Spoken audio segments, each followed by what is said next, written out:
Hi, and welcome to your students' Earth Space class. I am Mr. Huffman, and I'm going to be running your student through our year together, or hopefully a year.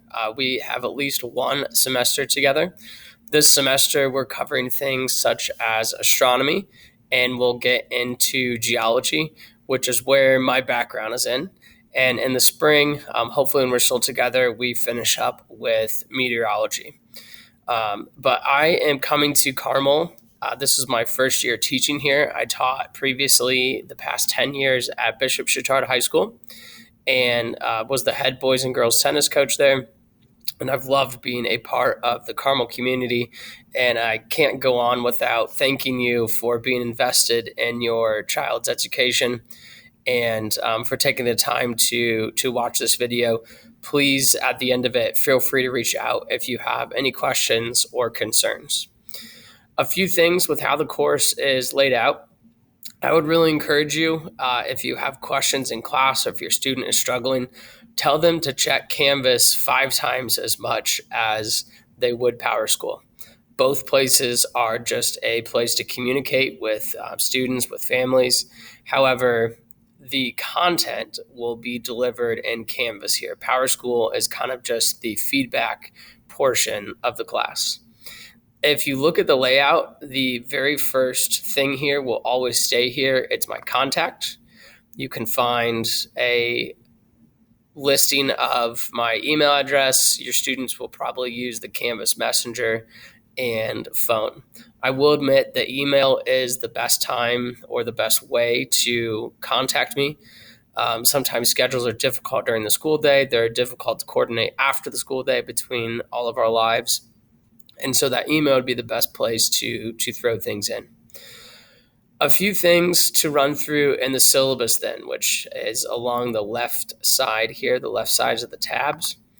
Our syllabus is a place where I can say the things that are important and some procedures that I would follow in class. Number one, I think the biggest thing would be to instill grit and a little bit of persistence in our students. This course will challenge them, and it's challenging the way that we make them think because they're going to have to make data driven, evidence based decisions. And those are not always easy to come about in today's world. They're bombarded with information, they're bombarded with resources, and really discerning what are the most reputable resources and what are those data driven analyses. That's going to be a part of our course that's important. We've already begun part of that process with something called a claims evidence justification and a fun mystery magic water box of science. Ask them about it. It's a good one. A couple policies here beyond the persistence and grit that we're hoping to instill in students would be communication. Communication is such a big piece of this game. And part of that goes along with attendance. If they are not here, please encourage your students to contact me. Does not have to be in advance of the absence, does not even have to be the exact day of the absence, but establishing that communication allows us to get a plan in place so we can communicate and move forward together and help each other as opposed to showing up to class and already being behind and likely continuing to get further behind even though you are there but you're missing some previous content. This course is a standards-based course, which may also be new to you and your students.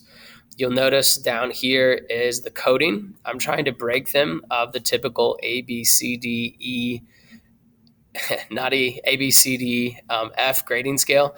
And in this one, we will use E, and M, and R, and L, and N. This is the most important part that I can communicate to kids, communicate to you if you're concerned with how kids are doing in class. These are color coded, the excellent and the M, the excellent and meets expectations, the E and the M. They are where I'm hoping to get all students on all standards. Now, there's a distinguished difference between formative assessments and summative assessments. The formative ones are practice. I am a big sports-minded person, and operate this classroom under the mindset that we're constantly practicing in order to perform. That performance would come from games, that would come from musicals, that would come from plays. Whatever that final assessment would be, these formative assessments are meant to prepare you for that. So that's where you'll see this maybe new coding of feedback to you. And I would encourage you to reach out to me if your students are confused and can't explain it to you, or if after you look through it, you still have some questions. I'd really, if you have an hour, I'd love to grab your ear on this. The last thing that I'd say, I'm going to be kind to the students, but I want to hold them accountable. I would ask that you're hoping or helping to hold them accountable as well at home. And through that, I really like the relationships that we can form.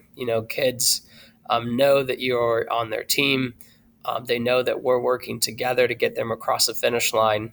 And that relationship that you build over the course of our time together is so meaningful. It's what's kept me in education for now the 11th year.